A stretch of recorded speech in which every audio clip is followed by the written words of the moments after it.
Hello archers, this is Art Week 3. We're doing Van Gogh sunflowers.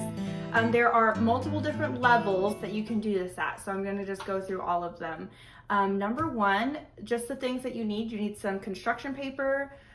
Yellow and black are necessary if you're using the construction paper for your petals, and black is for the middle of your sunflowers. And then it's a two-toned pot, so you can choose any other two colors.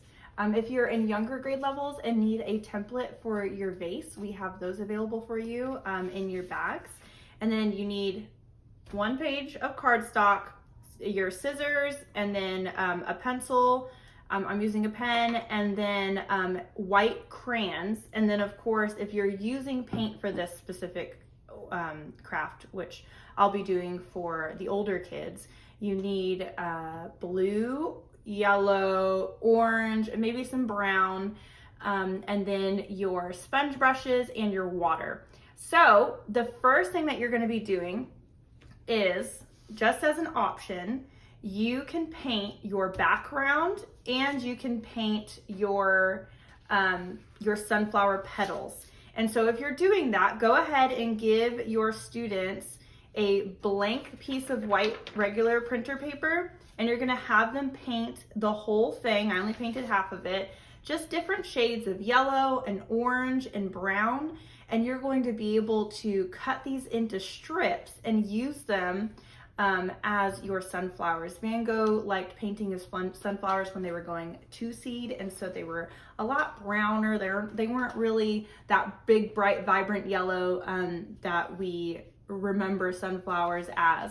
So this gives them an option for more creativity. Also, if you're going to paint your background, go ahead and have them do that. You can do that after they're done with this part. So after they're done with their petals, they can paint their background. And you can either do a blue background or you can do a yellow background. Van Gogh did 5 versions of this painting, and it was either on a yellow background or a blue background. Of course, if you want to go rogue and just do a crazy color, you go rogue, because this is art and you can be as creative as you want to be. So as an alternative to painting your background, you could also just take a piece of construction paper, blue or yellow, and put some glue on there and pop it on. So that's just a really easy way to also do your background. So I'm gonna paint this really quick. Okay, so I've painted my background. It's fully covered, and this paint dries so fast, it just soaks right into the paper. So by the time that your student is done painting their petals and their background, that can dry, and you can go ahead and use your template or just tell them to cut out a vase. It's up to you. And then you're gonna have to cut out the vase, the middle of the sunflower, and cut the sunflower petals into strips. So I'm gonna use this, and I'm going to do it in 2 colors. I'm gonna do 1/2 of it pink, and I'm just gonna trace it and then cut it out. And then the other half, I'm going to do blue, and I'm gonna trace it, and I'm gonna cut that out. And then on the black, you're going to get something that's circular. I'm just using this paint bottle, and you're going to trace out 3 circles. This is really, really great motor skill practicing for your littles. I highly recommend doing this a lot at home too, because this is really, really good for them. All right, and it doesn't have to be perfect. It does not have to be perfect. It is art. Okay, so I'm gonna go ahead and cut these out. I have my 3 middles for my sunflowers, my top and my bottom of my pot. I went ahead and cut apart the regular plain paper that I already painted, and Miss Kira had a really great idea. On this plain yellow paper, you can either cut it up into strips and have the students cut up into strips just plain, or you can even add a little bit of orange streaks to your yellow paper before you cut it up. And that will just give it some dimension and let them personalize it a little bit. And it doesn't have to be anything crazy, just barely get any paint on there and do some streaks of orange, and then you're done. And you can just let that dry. or actually it's pretty much already dry, and you cut it into strips. And for the younger kiddos, you could draw lines on here in pencil and have them try to stay on the lines. But this is really good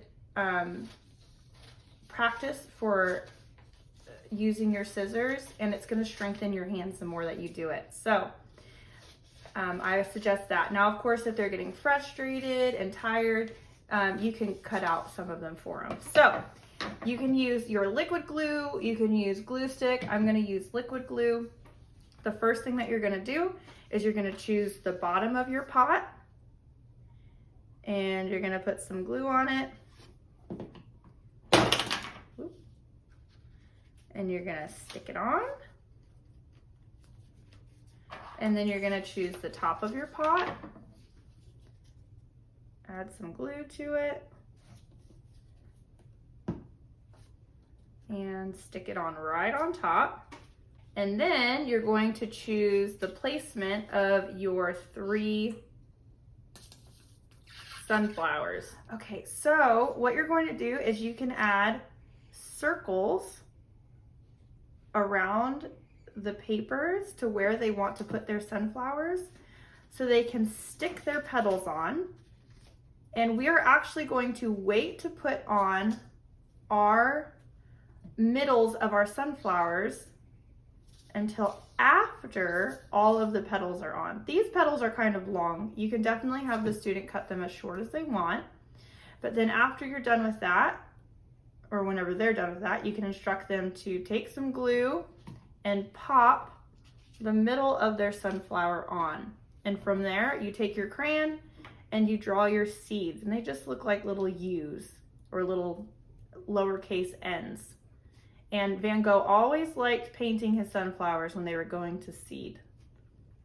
All right, and that's just one of the sunflowers. I'll go ahead and finish this up. All right, so I did one sunflower here, but I wanted to let you guys know that whenever you guys are creating where you're wanting to put your sunflowers, they can mark an X or a circle where they want the center of their sunflower to be, and then you can do a ring of glue around that, and then they can come and do their petals around that ring. Or of course, if they're older, they'll be doing all of this themselves. And you can even do the second layer of petals. I'm going to do it on this one because I think it'll look nice. And then your glue in the middle.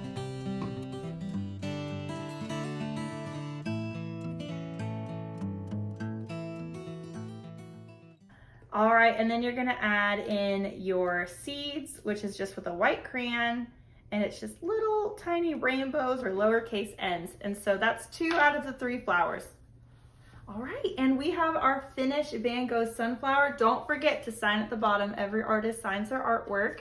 And as a filler project, I just wanted to mention that we have this printable for you guys. We're going over Ecclesiastes 3:11, which is talking about how God does everything in the perfect timing, and there's a time for everything.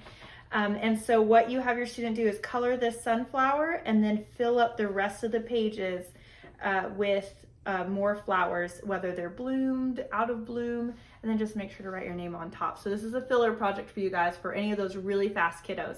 And there you have it. You have your Van Gogh sunflowers.